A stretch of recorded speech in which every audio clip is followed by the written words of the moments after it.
Hello everyone. तो बहुत सारे स्टूडेंट के सवाल थे कि क्या 17 अगस्त से एग्ज़ाम होंगे जीएनएम एंड एएनएम के। तो देखिए आपको मैं बता दूं कि हुआ क्या है अभी तक। तो देखिए स्टूडेंटों ने धरना प्रदर्शन किया है लगातार 6-7 दिन। उसके बाद जो थोड़ी सी राहत मिली है कि रजिस्ट्रार को हटा दिया है। अब रजिस्ट्रार को हटा दिया है तो ये तो नहीं है कि हमारी समस्या का सॉल्यूशन हो गया। रजिस्ट्रार को हटाया है, स्वास्थ्य मंत्री ने ऑर्डर दिया है कि इनको हटा दें। तो बट स्वास्थ्य मंत्री को ये क्यों नहीं पता कि बच्चे 2021-20 से परेशान हैं। अभी ध्यान आया इनको। साली की साली घटिया गवर्नमेंट है पूरी की पूरी।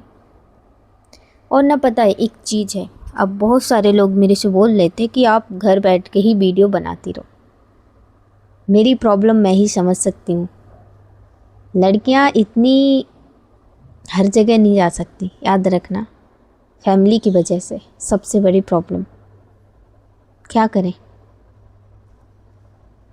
जो भी सोचते हैं जो सोचते हैं। लेकिन मुझे बहुत बुरा लगा जब ऐसे कमेंट किए, तो मैंने वीडियो भी नहीं बनाई उस दिन से। आज मैं बनाई, मैंने फिर सोचा कि चलो कोई नहीं, मैं समझती हूँ मेरी समस्या कि क्या है। क्या करें, घर वाले नहीं आने देते, पर मैं हमेशा तुम्हारे साथ खड़ी हूँ और मैं पल पल के अपडेट लेती रहती हूँ। सो देखिए अभी तक ये कंफर्म नहीं हुआ है कि 17 से एग्ज़ाम होंगे कि नहीं। देखिए अगर 17 से एग्ज़ाम होंगे तो डेफिनेटली आज जो नोटिस है वो जारी हो जाएगा। आज ही होगा नोटिस जारी, क्योंकि बच्चे अगर आज नोटिस जारी नहीं होगा, अगर कल नोटिस जारी होगा तो वो बच्चे क्या करेंगे जो अदर स्टेट से हैं, एमपी से नर्सिंग कर रहे हैं, वो कैसे आएंगे इतने जल्दी? बताओ कैसे आएंगे इतने जल्दी? आ जाएंगे? नहीं आ पाएंगे। तो देखिए मेरे हिसाब से, मैं बताऊं अपने हिसाब से, देखिए इसको सही मत मानना, लेकिन एग्ज़ाम होना इम्पॉसिबल है भाई। क्योंकि भाई सरकार कैसे एग्ज़ाम करवा सकती है? अगर करवा भी देगी ना तो फिर मैं अपने घर वालों से भी लड़कर आपके लिए तैयार होंगी। अगर एग्ज़ाम हुए ना तो सभी बच्चों से कहूँगी हंगामा कर देना, उसी पे जहाँ एग्ज़ाम हो वहीं पे हंगामा कर देना। हमारे नहीं एग्ज़ाम तो किसी के नहीं, क्योंकि गलती हमारी नहीं, ये सिस्टम की गलती है। अभी मेरी ऐसी कंडीशन है कि चलो स्टूडेंट हैं, एक से के जाने से कुछ नहीं होता है, लेकिन मैं सभी स्टूडेंट से कहूँगी मेरी प्रॉब्लम है, लेकिन आप लोग ज़रूर जाओ। तो देखिए एग्ज़ाम वैसे तो नहीं होना चाहिए, क्योंकि जिन लोगों के एग्ज़ाम होंगे वो नामात्र की संख्या में, उससे ज़्यादा स्टूडेंट परेशान हो, उससे ज़्यादा स्टूडेंट के एग्ज़ाम नहीं हो रहे हैं। तो आज नोटिस आना जारी है और बेटा क्या कहें बच्चे, क्या ना करें बच्चे। और एग्ज़ाम से बहुत सारे बच्चों के ये कमेंट थे कि हमें एग्ज़ाम सेंटर जाना है, क्या करें, चले जाएं या ना चले जाएं, एक दिन तो पहुंचने में ही लगेगा। तो बेटा देखिए आज इंतज़ार करो, ज़्यादातर आज नोटिस डल जाएगा, और जैसे ही नोटिस डलेगा मैं आपको पूरी जानकारी दे दूँगी। देखिए बिना नोटिस के हम कह नहीं सकते, क्योंकि ये घटिया और बेशर्म गवर्नमेंट है, ये कब क्या कर दे कुछ पता नहीं है इसका। और मैं तो पता स्टूडेंट से यही कह रही हूँ भाई, अब तो सोच लो इस गवर्नमेंट की कि सरकारी ही कॉलेज से करो नर्सिंग, मत फंसो प्राइवेट में, क्योंकि इनका कुछ पता नहीं है कि कब बच्चों को बीच में ये कह के धगाल दे कि तुम प्राइवेट से हो, तुम्हारी ये कॉलेज हट चुकी है। अगर आज बच्चे गवर्नमेंट से होते तो बेचारे इतने परेशान ना होते, उनका सब कुछ शेड्यूल टाइम से चलता, सब कुछ चलता ना, इतने परेशान ना होना पड़ता ना। अब उनके देखो काउंसलिंग होने लगी, हर साल काउंसलिंग होती है, MPPNST का एग्ज़ाम होता है, अभी काउंसलिंग चल रही है, उनके एडमिशन हो जाएंगे, डेफिनेटली उनके पेपर होते हैं उनके पेपर। क्या करें बच्चे, क्या ना करें बच्चे, बताओ। परेशान हैं बच्चे, लेकिन क्या करें बच्चे। ऐसा हाल रहा हमारे, इस तरीके का हाल रहा हमारे मध्य प्रदेश का, तो मैं सभी से रिक्वेस्ट करूंगी इस सरकार को धरती में मिला दो, क्योंकि इसने बच्चों की ना जो भविष्य ना उससे इस तरीके से खिलवाड़ कर दिया है ना कि बच्चे मरने के लिए तैयार हैं। ये बोलते हैं बच्चे कि हमें मरने का मन करता है, अब और कुछ नहीं। डेफिनेटली करेगा भाई। पता है जब बच्चे 6 साल हो गए, बच्चे गांव जाते हैं, ज़्यादातर नर्सिंग में बच्चे गांव से बिलोंग करते हैं। लोग बाग पूछते हैं हो गई, बच्चे क्या जवाब दें? पेरेंट्स पूछते हैं कितना टाइम और लग रहा है, बच्चे क्या जवाब दें? साली ये प्राइवेट कॉलेज ना होती ना तो बच्चे गवर्नमेंट कॉलेज के लिए क्या प्रयास करते, या फिर फीस इनकी बहुत ज़्यादा होनी थी तो बच्चे गवर्नमेंट कॉलेज के लिए प्रयास करते।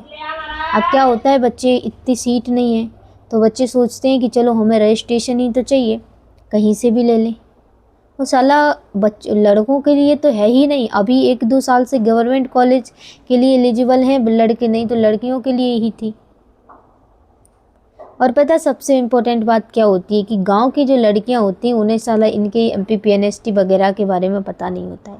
मैं रियलिटी बता रही हूँ, क्योंकि कोई बताने वाला नहीं होता है। ज़्यादातर एरिया में सिर्फ इतना बताया जाता है कि 12th कर लो सब हो गया, लेकिन उन्हें ये नहीं बताया जाता है कि असली पढ़ाई तो 12th के बाद होती है।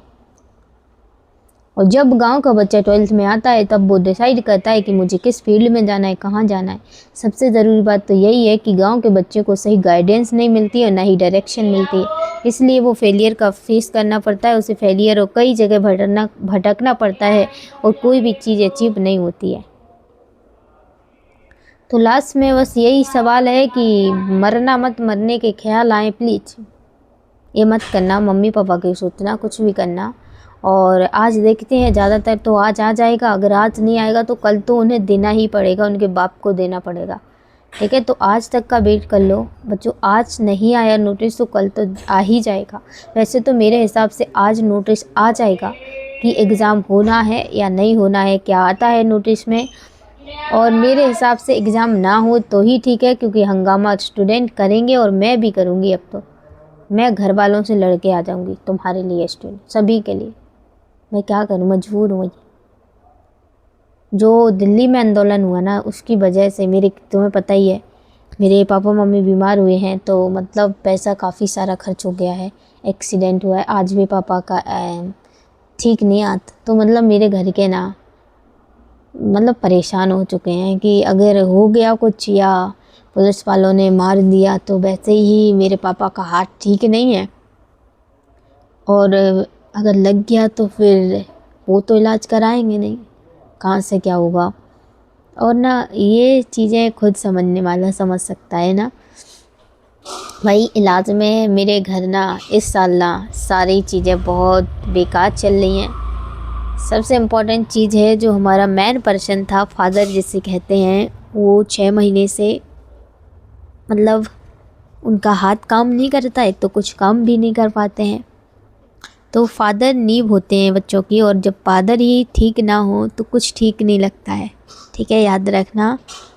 और बस इसीलिए मेरे घर वाले नहीं आने देते, क्योंकि जिस तरीके से दिल्ली के अंदर प्रोटेस्ट में मारपीट की ना, तो मेरी मम्मी बहुत डरती हैं, क्योंकि मेरे पापा का सहारा मैं हूँ, मेरी मम्मी का सहारा मैं हूँ। ये सोचो, जब बीमार होते हैं तो मुझे लेके जाना पड़ता है। तो मेरे पापा बोलते हैं, उनकी आँखों में आंसू जब मैं देखती हूँ ना बुरा लगता है और मैं भावुक हो जाती हूँ।